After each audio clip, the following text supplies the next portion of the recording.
I am extremely delighted to introduce you all to Sebastian Cwilich, president of Artsy, and my former colleague. We worked alongside each other for almost 4 years.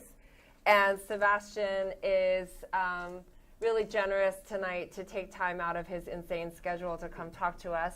So I'm so glad you could join us. It's actually just a recruiting trip to get Christine back, so there's nothing generous about it. So we had a lot of fun working together at Artsy. I think everybody here in the room knows what Artsy is. And so tonight what we're going to do is spend a little bit of time talking about Artsy, what Artsy's doing, talking a little bit about Sebastian's own background and his career and how he developed his career in the art market. And then we're going to open it up to questions, and we're going to end this with a little reception out in the comments. So that's sort of the format for the evening. And so maybe just to kick it off, I think one of the things that we all feel about Artsy is it's really taken the art world by storm. I mean, when I started at Artsy, it was 2012, and it was like 30 people in a room. And now Sebastian's just told me they've just surpassed 180 employees and have taken up 4 more floors at 401 Broadway. And can you just talk a little bit about the mission of Artsy to make all the world's art accessible online? And why do you think Artsy's been so inspiring to people in the art world, particularly young people? Well, first, thank you, Christine, for having me and all of you. It's awesome to be here. And our company is primarily been successful because of the incredible people we've been able to hire. And a lot of those people have come through this program and the Christie's program. So, this is not just recruiting Christine, but recruiting more broadly to the kind of best and brightest in the room. I think why Artsy has been inspiring is a little bit more like a question for you or others. I think what has made the company successful in this industry is a kind of very different approach than what others have taken. So the traditional internet model is it's essentially kind of low-level disruption. So you find an industry, you find inefficiencies, and you say you're going to replace some part of it. And Artsy has very deliberately from the beginning taken a different approach, which is we are rather than going to be a vertical disruptor that completely replaces a part of the industry. So say we're going to be an online auction house or we're going to be an online gallery. And we've instead said we're going to be a horizontal platform that partners with industry to help them reach a larger audience. And I think that and combined with maybe a real kind of arts and tech focus are probably the 2 key pillars that have allowed us to grow quickly. That's very interesting that you describe Artsy as a horizontal platform rather than a vertical. One of the challenges that I remember about Artsy was building those partnerships early on. So for many of you who don't know, I started off at Artsy establishing relationships with museums. And then I branched out into helping with benefit auctions and then eventually launching the first segment of commercial auctions. But how did Artsy as a startup that didn't really have a brand, didn't really have much cachet, build partnerships with some of the most important galleries like Gagosian and Zwirner and others and auction houses when you're just a startup?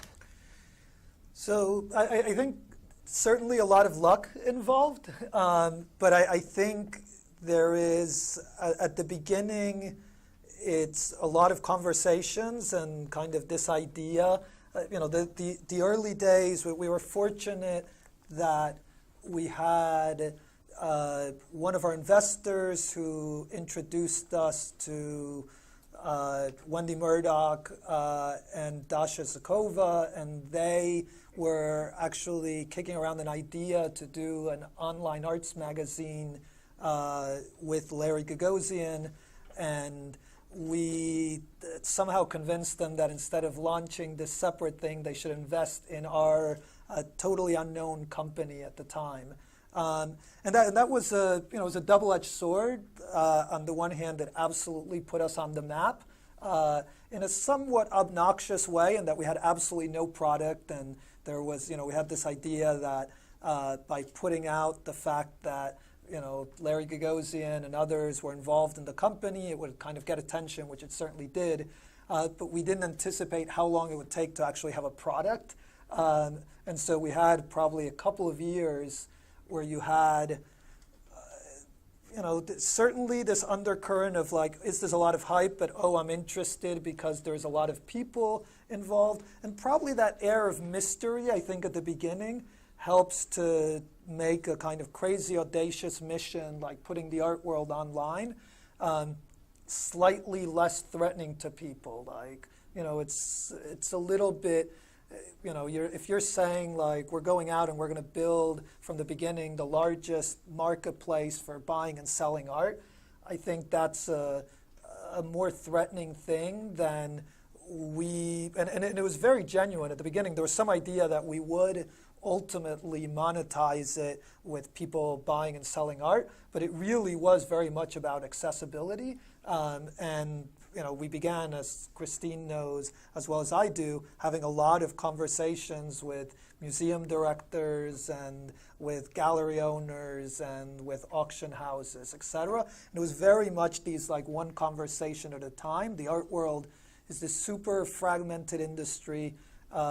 It's an industry that's super relationship driven, and it was a lot of like one person is in and then someone else would be like, I'm not interested, and so you'd kind of like sit down with them for 2 hours and talk them through it, and 70% of the time they'd be like, okay, you seem like a nice person, but I'm still not going to do this, come back to me in a year. But you'd get the occasional person who'd be like, what the hell? And you lived for those like what the hell moments, people who like a little bit just took a chance on you. And we definitely remember the people who kind of said what the hell. And then you start over time, you start having people, I remember having a conversation with a major, one of the major New York gallery owners, who kind of didn't really go anywhere. It was one of these like, okay, thank you for this update on Artsy, go back. And this was still, where like all our KPIs were flat enough that my wife was like, when are you going to go back and get a real job? And this person, kind of called me back, I don't know, I think it was like 2-3 years later, and this was probably 2015, and she says to me, Sebastian, I think you're right. I think this internet thing is not a fad. And so it's like, let's talk about getting on Artsy. And so that industry is very, very different than a lot of the rest of the world, right? Even just the idea that you would put your art online. At the beginning, we had people who would say to us like, hey, everyone is going to copy my images. We built really sophisticated technology and spent a lot of time so that every artwork on Artsy at the beginning was, when it was uploaded, it was split into hundreds of little files, and each of the files would be like on the browser, like reconstructed and like invisibly watermarked, and all these things to kind of reassure people. And of course, you can actually screenshot things and get reasonably good things. But there was a lot of effort into this idea of like, my images should not go out there. And the kinds of things that gave you hope at that time was around the time that I partnered with Carter and we were launching Artsy, my son was born. And he's now 6, about to turn 7. And I remember seeing him at like age 2, swiping the TV screen. And looking at him and being like, he's going to be fine buying art online, right? Like, I'm sure, like, it might take a generation, but we know he'll be good. And then the question is like, that's like, I'm a mathematician by training, and so it's a little bit like, where it's going to end, and where you're at now, and there's some path there. So it's just a matter of how much time is end, 3 years, 7 years, 15 years. Of course, the problem is that you have limited money, and so if N is 15 years, then you're probably going to be bankrupt before you get there. But it's definitely, if you look on the flip side at the auction houses that are the big kind of existing players in the art world, they've been around 250 years. So they've had 10 generations to do this, and I think if we can, make an impact in one generation, I'll feel pretty good. So what was this turning point? Because I joined Artsy when it was 30 people. There were a few hundred galleries on there. There weren't any museums yet. Artsy hadn't launched auctions. Artsy didn't have any art fairs on there yet. I mean, it was pretty early days. So when was this transition, when Artsy really made that turning point and had a foothold in the art market in a way that was very different from those early days? Because I feel like it happened in the last few years. Yeah, I mean, I think there's a series of different steps. Clearly convincing you after many, many conversations to join Artsy was an important part. Yeah. I literally would, Christine was this like ongoing conversation, because we could get, like, I could have a conversation even as this like nerdy mathematician turned art world person. I could go and talk to a gallery, an auction house, an art fair, but the museum people were like, no, you're not really one of us. Like, it was very clear that we needed someone kind of from that world. And Christine, I enlisted like John Elderfield, who was an early advisor to Artsy, to try and convince Christine. I would like walk, I would say like, all right, I want to check in with Christine, and it's like a 10-minute walk to the subway. And I'd spend like half an hour outside the subway. This was before you could talk on the phone on the subway platform. Spend half an hour being like, no, Christine, this is like, you're not going to regret it. And she did. To her credit, she came to me after the first happy hour, saying like, Sebastian, I'm so glad I did this. Like, I was going to make a huge mistake not coming. So. Well, it was a really interesting thing, because this was, if you go back, 5 years, Artsy was a risk. It was this risky thing, and I was vice president at Art Store, which is a nonprofit organization created by the Andrew Mellon Foundation. I had 5 departments under me. I had 23 staff. Like, it was a very stable job. And so going to a startup with 30 people was this huge risk. And I remember this conversation with you, Sebastian, and also with Carter Cleveland, the founder and the CEO of Artsy, where Carter took me up to the roof of 401 Broadway and was telling me about this vision to make all the world's art available online. And I was like, that's crazy. That's never going to happen. And then Carter said, but don't you want to try? And you have to have faith. And I was like, all right, you have faith.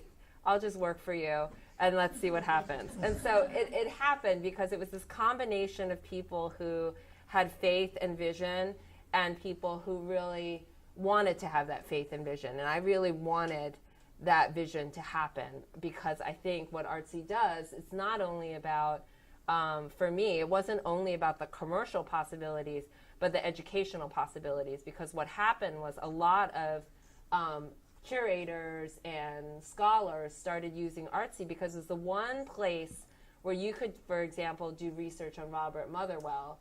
And you'd not only see all of the museums with Robert Motherwell, but you'd also see all the works that ended up in private hands.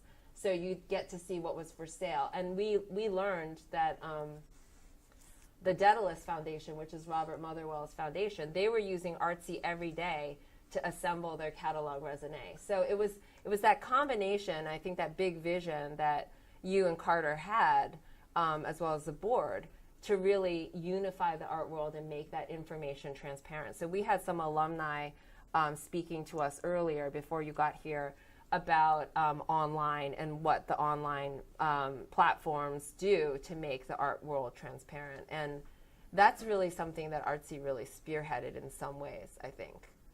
And I think to go back to your question of kind of like what are like key turning points, I think one, certainly being able to get big museums was an important piece. I think the art fairs were really big because we had this idea, all the world's art accessible, but then you would go and do usability tests with people where you'd sit down a potential user and just watch as they used Artsy, and you'd see them like search an artist and nothing would come up, and another artist and nothing would come up. And we essentially had nothing, and we were failing so miserably on making all the world's art accessible. And so we said, okay, can we kind of reduce the solution space? Can we make a smaller thing? And so we said, okay, in the very event-driven art world, what if instead of trying to make the whole art world accessible, we take the week of the Armory show where everyone cares about what's in the Armory show, and let's focus on just this fair. And that was in itself a hard problem. You know, the Armory show had, I think the first year we put it on was maybe 2012, I want to say.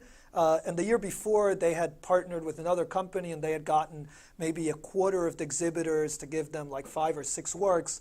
And we managed with a lot of hustle and just like dedicating our, still like reasonable size resources at the time, I don't know, maybe 30 people or so, were all focused on let's get as many works from the Armory show on this site. And we got, I think, like 98, 99% of the exhibitors to give us 12 to 15 works. And that, the Armory show that typically gets, 50, 60,000 physical visitors, that year got 250,000 visitors online. And that was a real turning point, and that's when we started getting other art fair directors calling us and saying, would you put us online? That in turn, you start developing relationships with more galleries that way. So that was a big, big turning point for us. I think the next kind of big inflection point was probably around Artsy editorial. We made, at the beginning we had made, we don't talk about this publicly that much, but at the beginning we made a Faustian pact, and we essentially said, we want galleries to pay us because we needed money, but we had no real users, and so we couldn't deliver leads. And so we said, okay, we're going to hire smart people and we're going to write about your program. But obviously that really sucks if it's this like kind of pay-for-play thing. But we kind of got by for a year or two, and we were kind of writing thoughtfully, and the galleries would use that to like help sell their art, etc. But it never really grew because ultimately, if you're serving the gallery instead of serving the reader, it's not really going to be super engaging. And so once we felt that because of art fairs and kind of growing critical mass, etc., we were starting to actually deliver sales to galleries, we said, what do we do now with the editorial team? And Marina Kashtan, who's the head of the editorial team, kind of made this very strong case, like we have to have this independent editorial. And the editorial can't be beholden to who subscribes. Like we need to be able to write about what are the most important things in the art world, whether they pay Artsy or not. And we set a goal probably 18 to 24 months ago of let's become the most read arts publication in the world. And at that point it was kind of ludicrous. And we hit that goal around December, this past December, and we've now since then growing another like 50, 75%.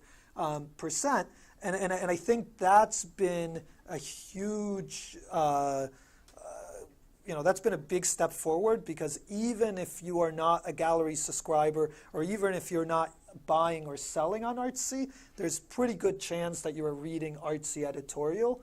And so that's essentially kind of both advances our larger vision of making art accessible and making art as accessible or as ubiquitous a part of culture as music is, as well as starting to essentially educate on a more commercial level the next generation of collectors and getting kind of people in the front door of Artsy.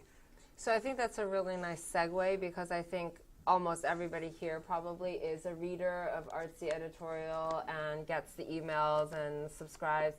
And I think most people love the design and really check out the artworks on the site. But I think a lot of people don't really understand how Artsy plans to monetize. So if you could talk a little bit about the business model underpinning Artsy and what's driving it forward. Yeah, so I mean, very simply, we make money in 3 ways. So galleries pay us subscriptions to essentially market and promote their artworks on the site year-round.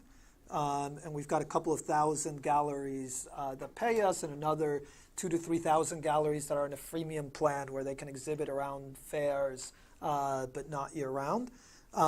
And then we've got commissions that we get when we directly sell works, and that's primarily, although not exclusively, for auction houses. And with auctions, it's this interesting thing. When we started with Christine, we were initially focused on saying, hey, we're going to do online-only auctions in partnership with auction houses. But we said, why set up kind of, print catalogs and have this big event in a room, et cetera. What you really need is just put all the art online, and it's much more efficient, much cheaper. You can spin it up faster. You don't have to wait until, the next fair, the next auction season. But we realized pretty early on that most people were not ready to sell the best works in online-only sales, because the channels where most collectors were at, et cetera, were the brick-and-mortar auctions. And so the second way in which we make money is we've created a way for Artsy users to bid at auctions. And so we work with Sotheby's, Christie's, Phillips, as well as a couple of dozen other auction houses, and we allow Artsy users to bid in real time at physical auctions. And it works. There's an iPad app that an Artsy representative is sitting in the room and is both, as bids come in, is essentially entering them, which in turn puts them live on the site, so updates what the current price is in the room. And then when Artsy users are bidding, they're bidding on behalf of all Artsy audience. When we launched that about 9 months ago, we said if we can put bids on maybe 5% of the works, we're going to be a valuable service, because why wouldn't an auction house? They have nothing to lose. It's just more buyers, and it's going to drive up the price, and maybe occasionally we'll win a work.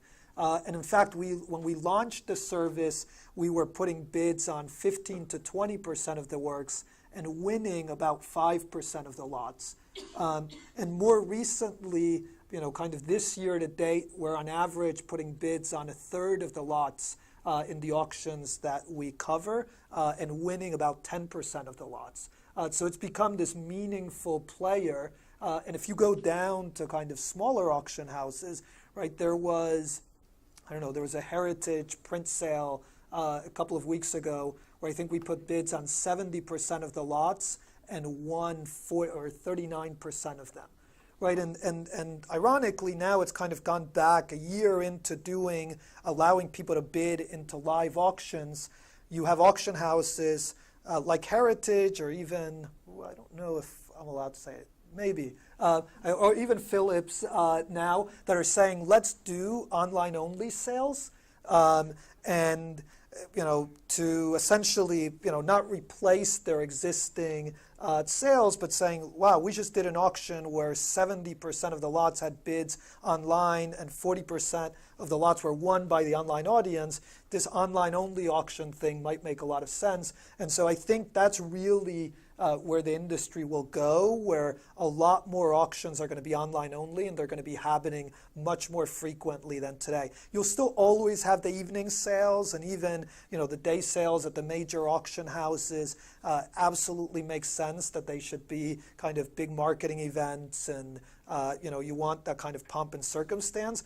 But day in, day out, there's a lot of stuff that really should be trading online. And the auction houses are still doing all the hard work of going out, getting the lots, cataloging them, setting price estimates, et cetera. But what we can do is help all that reach a much larger audience much more quickly. So I think, you've really talked a lot about how Artsy's grown a lot, and I started off by saying how, I joined when it was 30 people, and now it's 180. You have this great editorial platform. You're doing auctions. The sales are really great. The gallery subscriptions. What are the biggest challenges facing Artsy's growth? Because there's also a lot of online competition and things like that. So maybe you could talk a little bit about that. Yeah. Or what you think are the sort of challenges. I mean, I think the challenges, one is always, in the art world, is if you look, I think the end state is not, kind of that hard to see. And I think many people have always said, like, hey, wouldn't it be great if there was a site where you had all the art and people could buy and sell art? And so that end state is not super original. I think the hard thing is, what is the series of steps you take to get there in a way that you're always providing value and kind of not, essentially kind of how do you pull back the curtain enough to let more people in to what you've created without doing it so fast that you start freaking people out. And people, change is hard for anyone, and I think the art world is particularly traditional. And so I think that balance is certainly, I consider one of my most important jobs, is kind of figuring out, even things such as, when we first started listing works on the site, it was, not for sale, and and then it's like you can contact the gallery, and then you can contact the gallery through an Artsy messaging system. Now you can buy directly on the site. And I think that's really an evolution. And how do you do it fast enough that you don't run out of money, but not so fast that the whole thing comes tumbling down? Right. I want to switch gears really quickly because I think there are a lot of people here who aren't currently in the art world and are thinking that they want to pursue a career in the art world. And I know, Sebastian, your background, you used to work at Bell Labs, so you're not an art historian or a curator by training, and then you ended up at Christie's, and then, well, I'm shortening your career, but you ended up at Christie's and then at Artsy. Can you talk about how you made that switch? Because I don't think you were originally planning to be in the art world.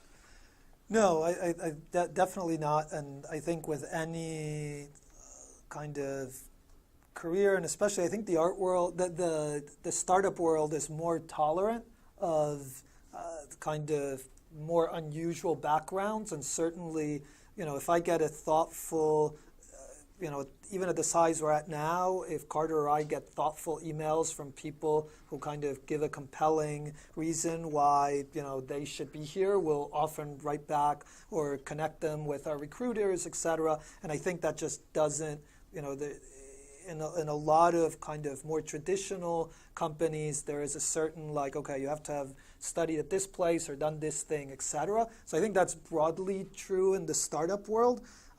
In my case, I grew up getting dragged around to museums. My mom was an artist who eventually became an entrepreneur, but I spent a lot of time in museums. I had a startup which ultimately failed, but I made a little bit of money in the late 90s.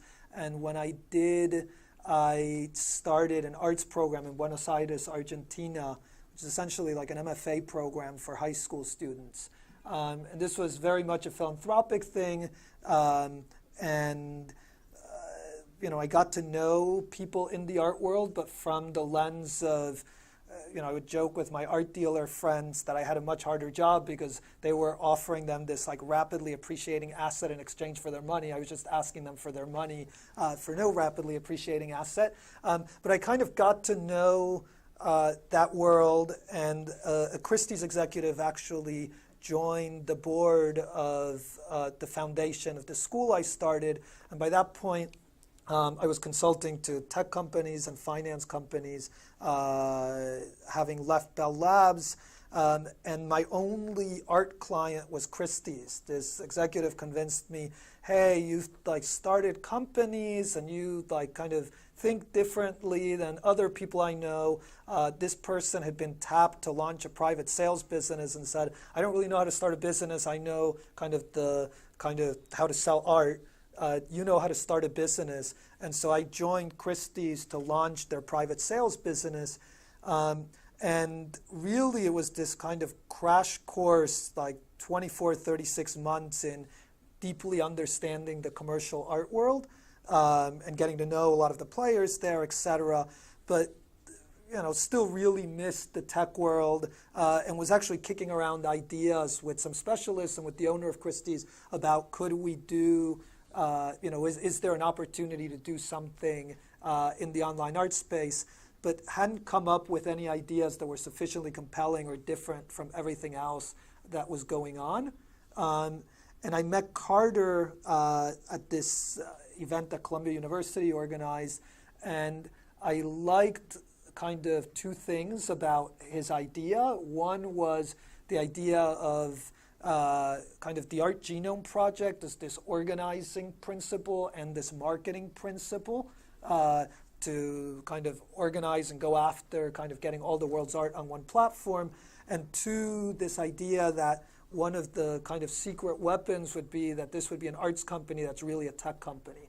And I think as someone who had a fairly senior role, somewhat unexpectedly in the art world at Christie's, but also came out of like a math and software engineering background, it was a pretty good fit. And so I joined Artsy as an advisor, and I think it's not too long after that we met Larry Gagosian and Wendy and Dasha, and then in parallel, Carter managed, we got into TechCrunch Disrupt, which was one of these kind of startup competitions. And I remember that, and at that point I was still an advisor of the company, and Carter called me up and he said, you know, I made a big deal of the fact that you're like at the company to kind of get us into like the battlefield stage of TechCrunch. But you know, it would really look a lot better if you weren't just an advisor and if you were an employee. So I've made up some business cards for you. And you know, they say COO, but don't worry about it. It's just like, you know, I had to like kind of give you a title. And you know, I didn't think much of it, but we ended up winning an award there, and shortly thereafter putting together this deal for Larry and some others to get involved, and essentially kind of got sucked in. So I guess if anything, I would say definitely kind of these like circuitous, improbable paths, I think, are very much worth following, and in particular within the startup world, but even, I don't know, I think a lot more companies are thinking kind of in a more agile, entrepreneurial way.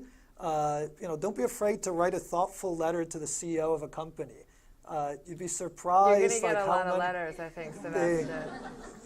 Well, I think that's a great segue, because I'm going to ask on behalf of, I think, many of the students that we have here. You know, I was saying when I was at Artsy, I remember getting like 500 CVs a week or a day for various openings. And now, you know, Artsy's got, 180, 190 employees. What are you looking for when you're hiring? Because I know Artsy has a very unique culture. But also, what does it take to succeed at Artsy? Because I think that's another challenge for a lot of people who want to work in an art world, but also this is a startup art world.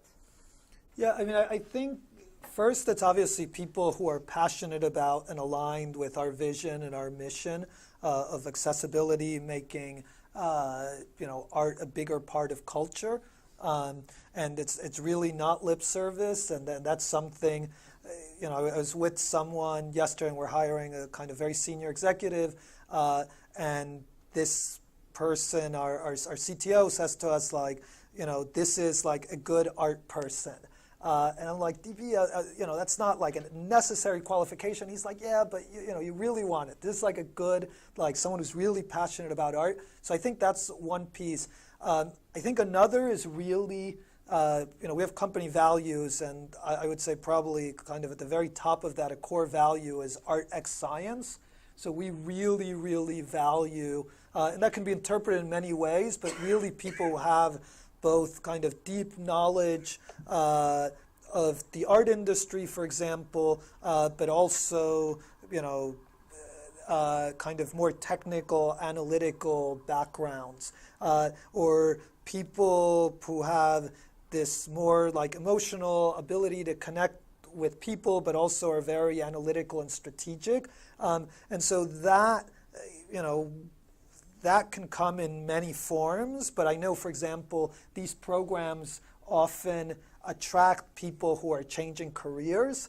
And so, you know, if there is hedge fund managers who are passionate about art, who are at Sotheby's Institute studying to transition into the art world, like those are our people for sure. But on the flip side, there is, we have art historians who write code, and like those are people too. So really, that art x science intersection, I think, is big. That's great. So I want to leave time for everybody here to ask a few questions before we break for a couple of drinks. So does anyone have any questions in the audience? Can we bring the mic over? Just wait for the mic if you wouldn't mind. Thanks. Hello. Hi. Hi, we can hear you. Okay. So with the recent acquisition by Amazon of Whole Foods, which is quite surprising for people like me who are a little bit from outside the business world but learning more about it at Sotheby's, I'm wondering, does a company that's quite omnivorous in its approach, like Artsy, that's quite sorry? Sort of omnivorous, Okay. like you kind of, it seems like there's no space that you aren't potentially interested in. And so this sort of, the move by Amazon to kind of go back to a brick and mortar thing or acquire something that's brick and mortar, like Whole Foods, do you think that something like that could ever be a realm of expansion for Artsy? I like the comparison to Amazon and Artsy.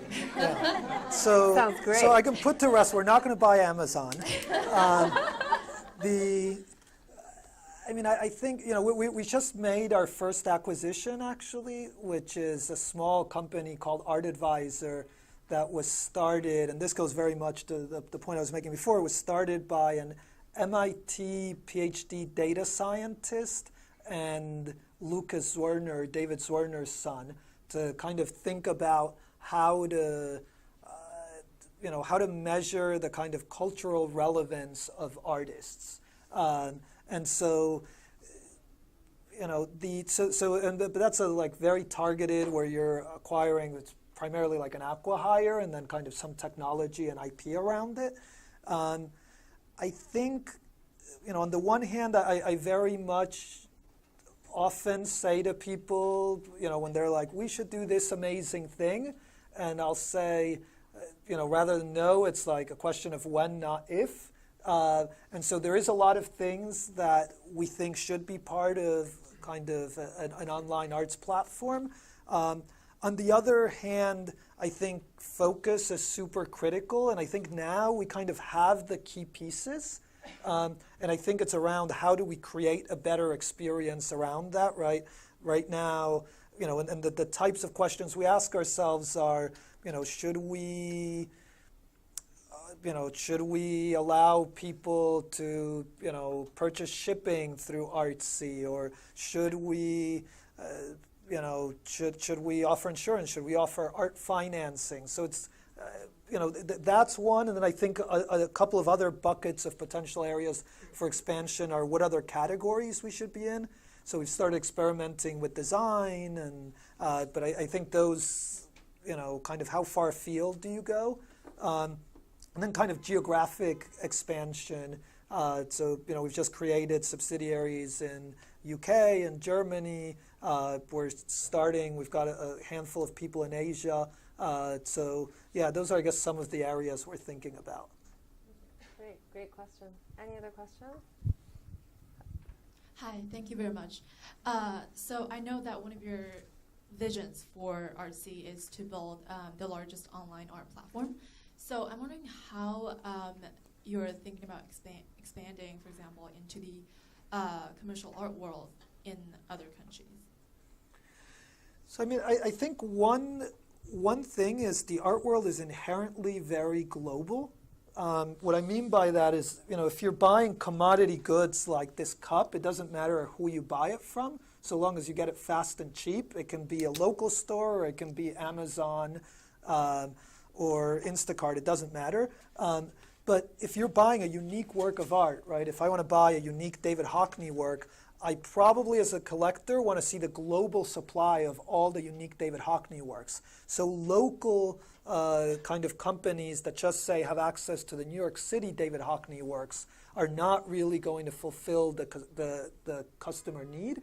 And so Artsy has been quite global from the beginning, and I think probably 60 to 70% of our gallery, auction house, art fair partners are outside the US, and I know more than 50% of our traffic is outside the US, so it's intrinsically very global, but we do start to say, like, okay, we want to expand more, in Europe, so we're going to, establish an office there and have local people, et cetera, and there's some markets where that's more important than others. Thank you. There's a question up here in the front. Super quick question, Yes. actually, and related with what you just. Sorry.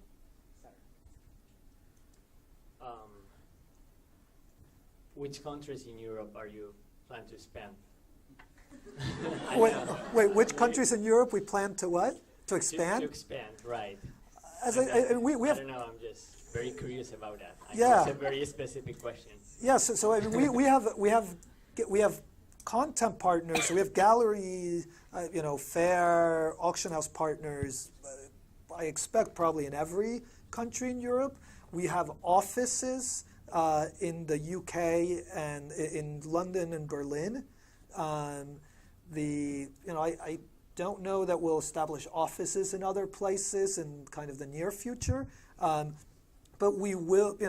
France is a big art market, and I expect we'll have kind of more focus there than we've had. I think the Scandinavian countries are an important opportunity where we haven't focused on it as kind of specifically as we should. So, and I think one other big question in my mind is when to localize the site. So when you start translating the site. Right now, Artsy is only in English.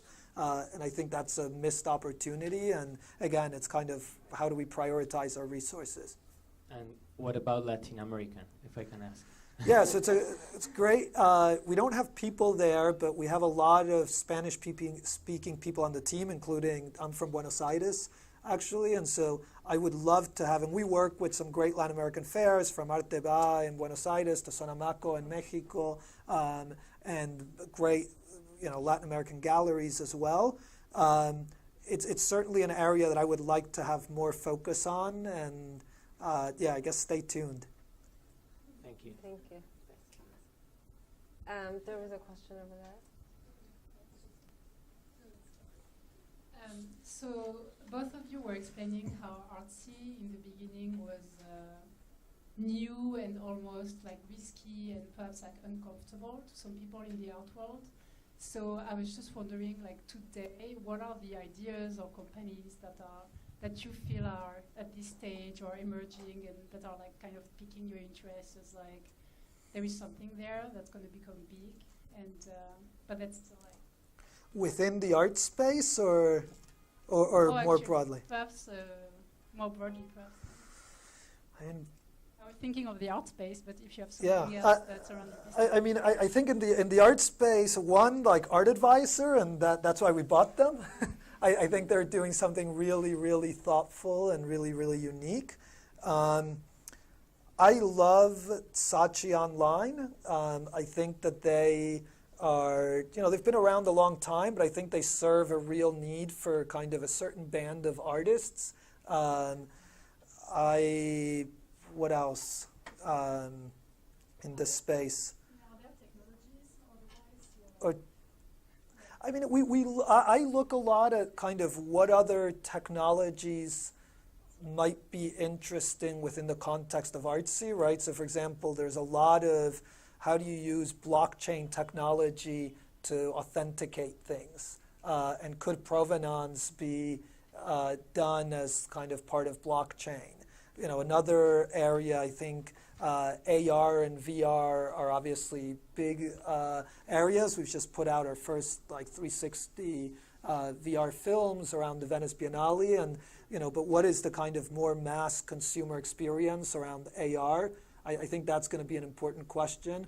I think this is a little bit more technology than a company, but I think Artsy has significantly underinvested in video. And I think, things as simple as imagine if every exhibition page you went to on Artsy, you had well produced, so that you give kind of like galleries best practices for how do you create a great 90-second video where the person who is most knowledgeable about a show is kind of walking you through it and talking about it, whether it's an artist or a gallery director or curator, etc.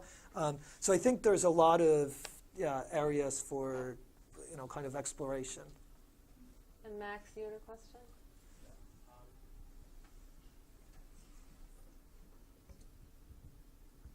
Thank you. Some would say the real gold in the art world is to know where each work is positioned and who is buying each work, which is sort of obscured by private sales, both at auction houses and dealerships. So my question sort of is, how much is Artsy keeping track or trying to envision their database as being sort of the long-term goal? Yeah, so I think any marketplace model where you have buyers and sellers, data is at the very, very center of it. And I think understanding essentially who has what, who wants what, who engages with what, allows you to create a better experience, whether it's, I'm a collector and I want to buy a work, or I'm a gallery, I want to sell a work, and we know that this collector underbid on something and inquired on this other thing and read this other article. And so whether it's at the kind of engagement discovery layer, and say on our editorial platform, or on a commercial level for which auctions should you hear about, or which works should be kind of surfaced to you to inquire on, I think that data is absolutely key. So yeah, we pay a lot of attention to that, and we just named the founder of Art Advisor our chief scientist. So we're thinking a lot about data. Another question in the front. I think one of my fellow students she brought up Amazon. So I'm wondering if you have ever entertained or toyed with the idea of charging subscription fees, but also offer more value-added a service, especially in the art education area. Right, so clarify. So in terms of subscriptions, so we do charge galleries subscriptions, right? Yeah. Oh, You you're mean saying like for the Amazon consumer. Prime, Yeah, some sort of something like that. added service? Yeah, I mean, I think there is. I'm sure there is opportunities there down the line. I'd want to be very thoughtful and balance that with our broader accessibility vision and mission. I think the fact, one of the my early conversations with Christine were about hey, you've gotten all these museums to put their art into this database that costs a lot of money, and that only this tiny segment of people who go to schools who can, kind of pay for this have access to. And Artsy is very much let's take that and make it much more accessible. And so I think anything we do around Prime would have to be balanced with kind of how does that impact our broader accessibility vision? Great question. Okay, I think we have time for 2 more questions, and then we'll break for some drinks, and we can chat with Sebastian during that. So one more. Yeah. Thank you. I'm wondering, how do you manage now the copyright for the images, and how do you protect your galleries and artists? Yeah, so it's a great That's always question. a fun question. Yeah, it's always a fun Yeah. question. I feel like Christine could probably answer it better than I can at this point. But the short answer is that galleries are essentially, we leave that up to our partners. And so when a gallery puts a work on Artsy, they're essentially representing via our terms of use that it's a work that they have the right to show. And that means depending on the work type, for works for sale, there is certain rules. For works that are reference images, the rules are more restrictive. I think that's kind of the technical, legal answer. I think the other thing that's happening is with the rise of visual culture, with Instagram and Pinterest and the art world, a platform like Artsy, I think there is a lot less concern about that than there used to be. I remember having VCs like Fred Wilson say to me, like, I never invest in companies where there's so many rights holders kind of at such an early stage. And I think it was a big, big risk at the beginning. And I mentioned how, we were like splitting up images into tiny pieces and all this stuff. But it just totally disappeared as a question or as a kind of like, this is why I should or shouldn't be on Artsy. Right now, the galleries are more like, how many people am I going to reach? How many collectors are going to inquire on my art? And there is also much, much less of artists saying like, oh, I'm not sure if I'm comfortable, etc. I just think, we are all sharing all the time. That said, I think a kind of zeroth law is forget the terms of use, like how do people expect that you are going to use their data, right? So if an artist or their representative, a gallery, uploads an image, like you want that artist to feel proud of how the artwork is displayed and how it's shown, etc. And we think a lot about that. Or similarly, to the question about data use, if there's a very kind of fine line between someone taking some action and you acquiring data and using that data in a way that people are delighted by it, and people, or kind of if you cross the line, it's like, wow, that's a little creepy. And so that's the kind of balance that I think is critical to maintain. And I think there's also been this shift from wanting to suppress access to the image to utilizing online technologies to disseminate the right information and the right image. So when I was at Artsy, the Diebenkorn Foundation would call and say, we want to send you better images because the color isn't exactly right. Or, actually the dimensions are, you're missing the ½ inch. It's actually, 38 by, whatever. Like, so it's more, I think a lot of the stakeholders and the copyright holders really see Artsy and a lot of these platforms as ways to disseminate accurate information. And I think that's a real cultural shift in terms of how the art world views technology. And so Christine mentions that kind of casually, but you don't know how incredibly amazing it is when you go from people being like, I'm never going to give you any images. Why the hell should I give my images to your shitty little company? To like, wait, could you just update this small detail on the image? A lot of celebrations over those types of calls in the early days. Yeah, and that's been a sort of global phenomenon too, because we've seen that with all of the French national museums and others where they're using Artsy as a way to sort of disseminate the version that they want out there. So it's a great thing. Did you have one last question? Okay, so this will be the last question, and then we'll have a drink. Great. So I have a question. I have two questions, but they are connected. You can answer them together, I guess. So the first one is like, how can Artsy appeal to everyone?